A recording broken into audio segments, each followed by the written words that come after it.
ഇന്നത്തെ recipe fish fry ചെയ്തെടുക്കുന്നതാണ്.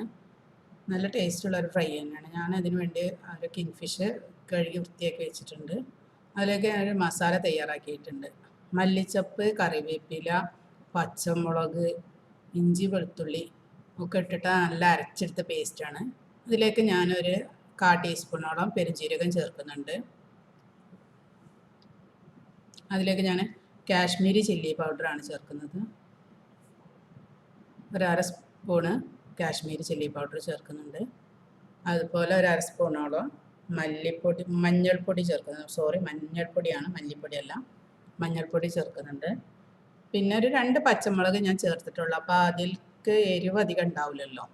അപ്പോൾ അതിന് എരിവിന് ആവശ്യത്തിന് ഞാൻ കുറച്ച് സാധാ എരിവുള്ള മുളക് പൊടി ഒരു 1/2 സ്പൂണില്ല, 1/2 സ്പൂണിലും കുറവായിട്ട് നമുക്ക് വേണമെങ്കിൽ ചേർത്താൽ മതി, ഓപ്ഷണലാണ്. അധികം എരിവ് ആവശ്യമില്ലാത്തവർക്ക് ചേർക്കണം എന്ന് നിർബന്ധമൊന്നുമില്ല.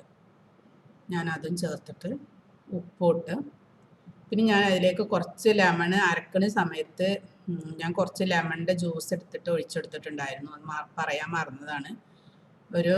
ഒരു പകുതി നാരങ്ങൻ്റെ ജ്യൂസാണ് എടുത്തിട്ടുള്ളത്. വലിയ നാരങ്ങയിൽ പകുതി നാരങ്ങൻ്റെ ജ്യൂസ് എടുത്തിട്ട് അതിൽ ഒഴിച്ചെടുത്തിട്ടുണ്ട്.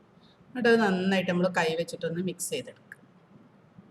നല്ല പോലെ മിക്സ് ചെയ്ത് ഉപ്പും ഇതൊക്കെ മുളകൊക്കെ എല്ലായിടത്തും പിടിക്കുന്ന രൂപത്തിൽ നന്നായിട്ട് മിക്സ് ചെയ്തെടുക്കുക.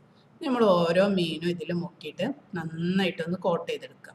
എല്ലാ ഭാഗത്തും മസാല എത്തുന്ന രൂപത്തിൽ നന്നായിട്ടൊന്ന് തേച്ച് പിടിപ്പിക്കുക. അങ്ങനെ നമ്മൾ ഓരോ മീനും അങ്ങനെ തേച്ച് പിടിപ്പിച്ചെടുക്കുക.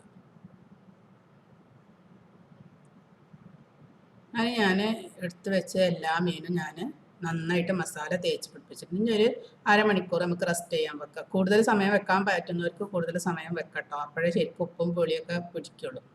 ഞാനൊരു പാൻ എടുത്ത് വെച്ചിട്ടുണ്ട്. അതിലേക്ക് ഞാൻ വെളിച്ചെണ്ണ ഒഴിച്ചു കൊടുത്തു. വെളിച്ചെണ്ണ എല്ലായിടത്തും ചുറ്റിച്ചു കൊടുക്കുക.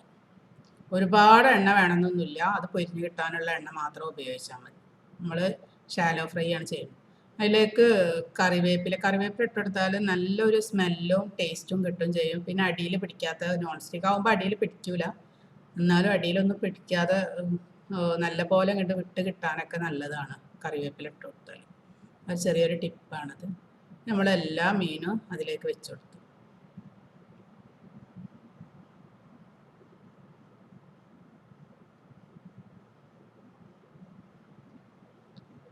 അങ്ങനെ നമ്മൾ കുറച്ച് നേരം കഴിഞ്ഞതിന് ശേഷം അതൊക്കെ ഒന്ന് മറിച്ചിട്ട് കൊടുക്കാം.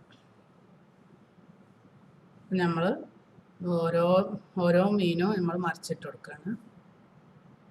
ഇതേപോലെ തിരിച്ചും മറിച്ചിട്ടിട്ട് നമ്മൾ എല്ലാ ഭാഗവും 2-3 പ്രാവശ്യം തിരിച്ചും മറിച്ചിട്ട് കൊടുത്തിട്ട് നല്ല പോലെ വേവിച്ചെടുക്കണം. ഇപ്പോൾ ഒരു പ്രാവശ്യം തിരിച്ചിട്ട് മറിച്ചിട്ട് കൊടുത്തുകൊണ്ടൊന്നും വെന്തിട്ടില്ല. കുറച്ച് കട്ടിയുള്ള മീനല്ലേ. അപ്പോൾ 2-3 തവണ നമ്മൾ അങ്ങോട്ടും ഇങ്ങോട്ടും മറിച്ചിട്ട് കൊടുക്കണം, എന്നാലേ ശരിക്കും വെന്ത് കിട്ടുള്ളൂ.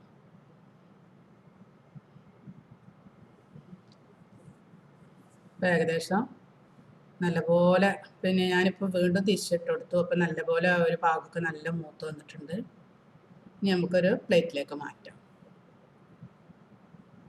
അപ്പോൾ നല്ലപോലെ ഫ്രൈ ചെയ്ത് നല്ല ടേസ്റ്റുള്ള ഫിഷ് ഫ്രൈ റെഡി ആയിട്ടുണ്ട്. എല്ലാവരും ഇതേപോലെ ഒന്ന് മസാല ഒക്കെ വെച്ചിട്ടൊന്ന് ട്രൈ ചെയ്ത് നോക്കുക. എന്നിട്ട് നമുക്ക് ഉള്ളിയും അതുപോലെ ലെമണൊക്കെ വെച്ചിട്ട് നമുക്കതിൽ ലെമണൊക്കെ പിഴിഞ്ഞിട്ടൊക്കെ കൂട്ടുമ്പോൾ നല്ല ടേസ്റ്റാണ്. എല്ലാവരും ഇതേപോലെ ട്രൈ ചെയ്ത് നോക്കുക. എൻ്റെ ചാനൽ ഇതുവരെ കാണാത്തവരാണെങ്കിൽ സബ്സ്ക്രൈബ് ചെയ്യാനും കമൻറ്റ് ചെയ്യാനും ലൈക്ക് ചെയ്യാനും മറക്കരുത്.